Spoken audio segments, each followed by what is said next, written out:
Hi everyone, welcome back to our channel. ఈ వీడియోలో పీతలు ఇగురు క్రాబ్స్ కర్రీ ఏ విధంగా ప్రిపేర్ చేయాలో చూద్దాం. ఈ విధంగా చేస్తే టేస్ట్ చాలా బాగుంటుంది.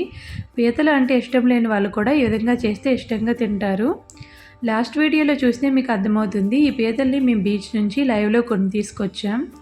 ఇక్కడ చూపిస్తున్న విధంగా తలని కాలని సపరేట్ చేసుకోవాలి.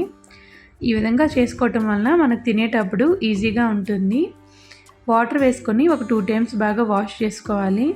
పీతలు తినటం వలన ఆరోగ్యానికి చాలా మంచిది. దీనిలో అధిక ప్రోటీన్స్ ఉంటాయి. హార్ట్ ప్రాబ్లమ్స్ వచ్చే అవకాశాలని తగ్గిస్తాయి. మ్యారినేట్ చేసుకోవటం కోసం ఒక బౌల్లో వాష్ చేసుకున్న పీతలను వేసుకోవాలి. 1 స్పూన్ పసుపు, 2 స్పూన్స్ కారం, 2 స్పూన్స్ సాల్ట్, 2 స్పూన్స్ అల్లం వెల్లుల్లి పేస్ట్ వేసుకోవాలి. ఈ మసాలాలన్నీ కలిసే విధంగా ఈ విధంగా టాస్ చేస్తూ మిక్స్ చేసుకోవాలి.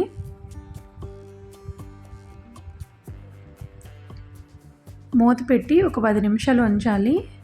ఒక పెద్ద నిమ్మకాయ సైజు చింతపండుని తీసుకొని వాటర్ వేసి ఒకసారి వాష్ చేసుకొని నానబెట్టుకోవాలి. ఒక మిక్సీ జార్లో కట్ చేసుకున్న 2 ఉల్లిపాయలు వేసుకోవాలి. 5-6 వెల్లుల్లి రెబ్బలు, 1 ఇంచ్ అల్లం ముక్క ఈ విధంగా కట్ చేసి వేసుకోవాలి. 2 స్పూన్స్ ధనియాలు, 1 స్పూన్ జీరా వేసుకొని మెత్తని పేస్ట్లా గ్రైండ్ చేసుకోవాలి.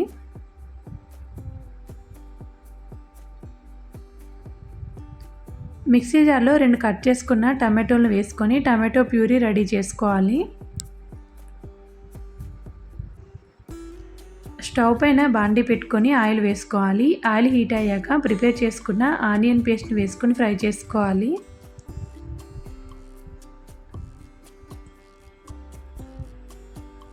ఈ విధంగా ఆయిల్లో ఆనియన్ పేస్ట్ ఫ్రై అవుతుండగా కట్ చేసుకున్న 2 పచ్చిమిర్చి, కరివేపాకు వేసుకొని ఫ్రై చేసుకోవాలి.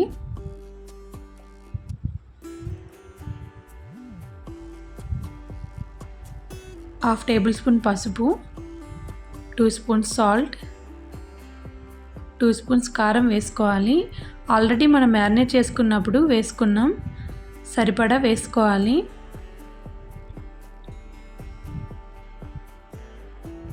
ఈ విధంగా కలుపుకుంటూ ఫ్రై చేసుకోవాలి. ఫ్రై అయ్యాక టమాటో ప్యూరీని వేసుకోవాలి. టమాటో ప్యూరీని కలుపుకుంటూ ఫ్రై చేసుకోవాలి. మూత పెట్టి ఒక 5 మినిట్స్ ఉడికించుకోవాలి. ఆయిల్ అంతా సపరేట్ అయ్యేంత వరకు. 5 మినిట్స్ అయ్యాక మూత తీసి చూస్తే ఈ విధంగా ఆయిల్ అంతా సపరేట్ అయి ఉంటుంది. ఒకసారి బాగా కలుపుకోవాలి. మ్యారినేట్ చేసుకున్న క్రాబ్స్ని వేసుకోవాలి.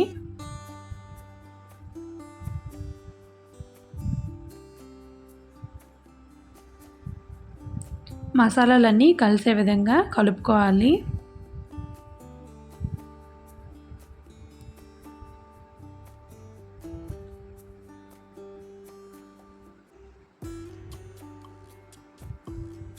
ఈ విధంగా కలుపుకొని మూత పెట్టి ఒక 5 మినిట్స్ ఉడికించుకోవాలి.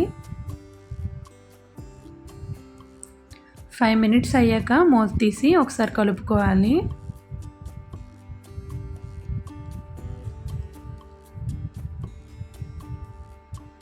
కలుపుకొని చింతపండు రసం వేసుకోవాలి.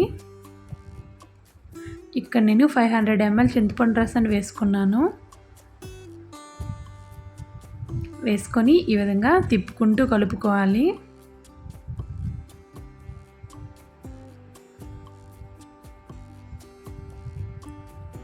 మూత పెట్టి స్టవ్ని మీడియం ఫ్లేమ్లో పెట్టుకొని ఒక 10 మినిట్స్ ఉడికించుకోవాలి. మసాలా ప్రిపేర్ చేసుకోవడం కోసం దాల్చిన చెక్క, 3 యాలకులు, 4 లవంగాలు వేసుకొని పౌడర్లా చేసుకోవాలి.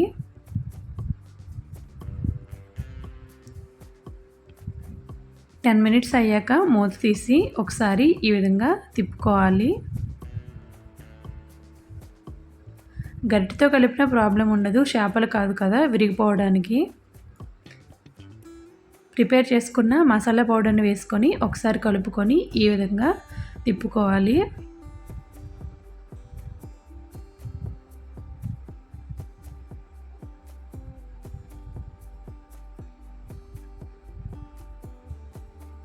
స్టవ్ ఆఫ్ చేసుకొని ఫైనల్గా కొత్తిమీర వేసుకోవాలి. క్రాబ్స్ కర్రీ రెడీ అయింది. చూస్తుంటే నోరూరుతుంది కదా, టేస్ట్ కూడా చాలా బాగుంటుంది. ఎప్పుడూ తినని వాళ్ళు కూడా ఒకసారి ఈ విధంగా ట్రై చేసి చూడండి. వేడివేడి అన్నంలో వేసుకొని తింటే టేస్ట్ చాలా బాగుంటుంది. తప్పకుండా మీరు కూడా ట్రై చేసి చూడండి. ఫస్ట్ టైం మీరు మా ఛానల్ చూస్తున్నట్టయితే సబ్స్క్రైబ్ చేసుకోండి. నచ్చితే లైక్ చేయండి. Thank you for watching.